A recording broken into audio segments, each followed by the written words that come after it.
Hi guys, welcome to Road to Cat 99. So this video is mainly for the reserve category students. This is the best advice और मैं काफ़ी दिनों से सोच रहा था बनाने का video because a lot of students ask me this question कि if I am from reserve category तो मुझे किस कैटेगरी में अप्लाई करना चाहिए, मुझे जनरल में अप्लाई करना चाहिए या मुझे ओबीसी, ईडब्ल्यूसी, एससी, एसटी में करना चाहिए। एससी एसटी वालों का तो काफ़ी क्लियर है, उनको पता होता है कि they should go for SC ST only, the reason being कि उनकी कट ऑफ्स काफ़ी कम जाती हैं, right. But if you are someone who is from EWS और हु इज़ फ्रॉम ओबीसी, तो आपने देखा होगा कई कई कॉलेजेस में ईडब्ल्यूएस की कट ऑफ जाती है जनरल से ऊपर, राइट। फॉर एग्जांपल लेट से कभी कभी अहमदाबाद में भी गया हुआ है कि कट ऑफ जाती है ईडब्ल्यूएस की ज़्यादा, जनरल की कम। Now there are some tutors who talk about कि आपको उस वजह से जनरल में अप्लाई करना चाहिए या XYZ, right. That is proper pure bullshit, right? And the students who are asking this, either you guys don't understand the concept of reservation or you guys are not smart enough.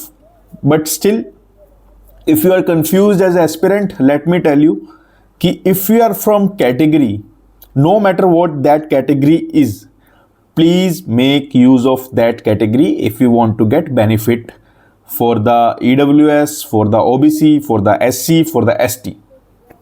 Next question is sir मैंने RTI डाली, RTI में देखा कि XYZ college में general को admission मिला है 98 पे, ईडब्ल्यूएस को एडमिशन मिला है 99 पे, right. So how the things do work. And EWS की मैंने कई जगह कॉलेज में देखी है कि सीट सिर्फ 10 या 15 है ना। तो मेरा तो अगर मैं ईडब्ल्यूएस या ओबीसी या कोई भी कैटेगरी में जाऊंगा तो मेरा जो कॉम्पिटिशन है या जो मेरी एप्लीकेबिलिटी है या जो मेरी चांस है वो तो मेरा बहुत कम हो जाएगा, बिकॉज उसकी सीट्स तो 10 हैं, जनरल की सीट्स 400 हैं, राइट। तो मुझे जनरल में नहीं जाना चाहिए।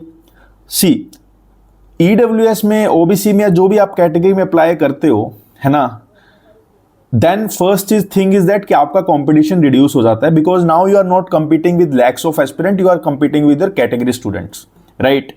अगर उन लेट से आपकी कैटेगरी में 10 सीट है ना, और 1000 बच्चों ने अप्लाई किया and you are not in the top 10, you will not get admission in that EWC quota, right? But if you are clearing the general cutoff, you will surely get the admission. General का मतलब होता है non reserved, that means that seats is open for all, right? उसमें ऐसा नहीं है कि आपने EWS की कट ऑफ नहीं क्लियर करी, OBC की कट ऑफ नहीं क्लियर करी, बट आपने जनरल की कट ऑफ क्लियर कर ली, देन 101% आपको कॉल भी आएगा, आपको इंटरव्यू भी आएगा, आपको ऑफर भी आएगा। ऐसा नहीं है कि with same profile, with same percentile आपके दोस्त को कट ऑफ आ रहा है जनरल वाले को और आपने ईडब्ल्यूएस, ओबीसी, एससी, एसटी में लाया भी है मार्क्स, फिर आपको कट ऑफ नहीं आ रहा। अब लेकिन ईडब्ल्यूएस की कट ऑफ हाई कैसे हो जाती है? वो इसलिए हो जाती है because after when you fill RTI उनके पास सारा डाटा होता है कौन से स्टूडेंट सिलेक्ट हुए। लेट से ईडब्ल्यूएस में सारे होशियार स्टूडेंट सिलेक्ट हो गए, ठीक है, 10 स्टूडेंट्स है, सारे 99.9 वाले सिलेक्ट हो गए, तो वहां पे वो क्या लिखेंगे? 99.9 is not the cut off, 99.9 is the last percentile where the EWS candidate got the admission in the college. अब उसमें ऐसा नहीं है कि ईडब्ल्यूएस हर बंदे के 99.9 आए हैं, कईयों ने जनरल कैटेगरी के थ्रू भी लिया होगा, है ना, तो उनका कम भी आया होगा। तो आप जब कोई भी कैटेगरी में अप्लाई करते हो, right, you are eligible for the seats for your category and you are eligible for the general seats. General basically is the non-reserved category, or I can say open to everyone. Even if you are applying to any category, you are any day eligible for the general category.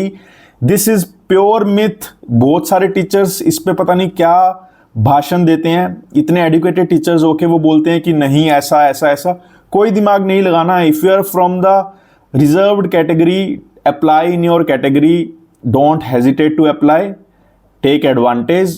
And one thing is कि अगर आप apply कर रहे हो, you are eligible for the general category, I am with you। ऐसा नहीं होगा कि जनरल कैटेगरी में आपका एडमिशन नहीं होगा, ऐसा कभी नहीं होगा। अगर आप जनरल कैटेगरी की कट ऑफ क्लियर कर रहे हो, for example your profile is 888 and your friends profile is 888, you scored 99 and your friend has also scored 99, right? Your everything is same before the short list. तो अगर उसको short list आ रही है, अगर वो जनरल स्टूडेंट्स को short list आ रही है वो प्रोफाइल पे और आपकी प्रोफाइल सेम है, तो इट डजेंट मैटर कि in which category you have applied, आपको भी आएगी ही आएगी, है ना। और जो आपको कट ऑफ होती है वो एक्चुअली कट ऑफ नहीं होती जो आप आरटीआई से फाइंड करते हो, that is the data of the students who are inside the IIM, right. Inside the IIM EWS वाले सारे होशियार पहुंच सकते हैं, ओबीसी वाले सारे होशियार पहुंच सकते हैं, बट मान लो ओबीसी की कट ऑफ, ओबीसी के जो स्टूडेंट्स हैं उनका सबका 100 परसेंटाइल आया है, राइट। तो वहां पे आरटीआई में क्या दिखेगा, the last candidate who secured admission in OBC, right, has got 100 percentile, right.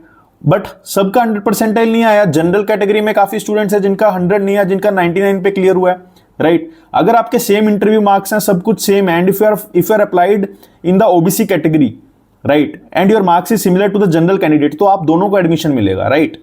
तो वो सब में विश्वास मत करो, बेवकूफ बन के अगर कोई कैटेगरी से हो जनरल में अप्लाई मत कर देना, बहुत पछताओगे, ठीक है। और जो टीचर बोलते हैं उनको ये वीडियो भेज दो कि सर आप बच्चों को गाइड करना स्टार्ट कर दो, और नहीं आता तो प्लीज आप वो टॉपिक पर गाइड करो जो आपको अच्छे से आता है, राइट। क्योंकि बच्चों का करियर का सवाल है ना।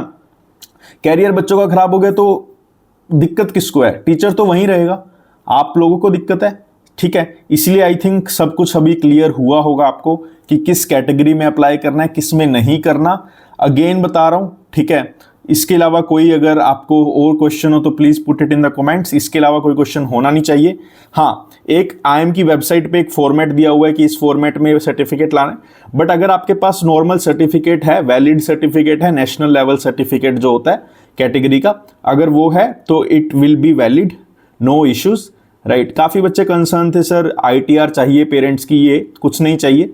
अगर आपके पास वैलिड सर्टिफिकेट है you can apply with that.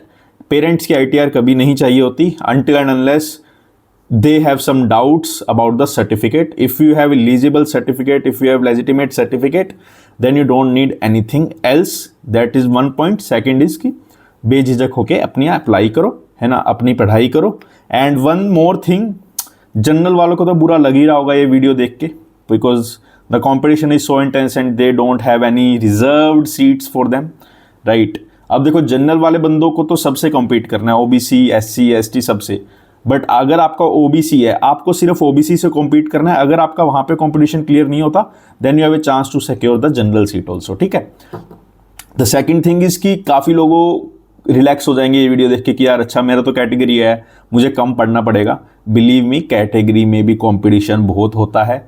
For example जो मैं आपको केस बता रहा था कि अहमदाबाद में ईडब्ल्यूएस की कट ऑफ कई बार हाई चली जाती है, that means people do study to reach here, right? And if you want to grab some good college, if you want to make a good career out of it, you need to study, right?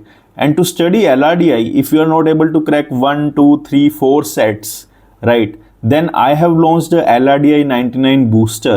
It is completely free of cost, right, where I am uploading one quiz daily of CAT level set with the timer, and I am also providing the detailed solution.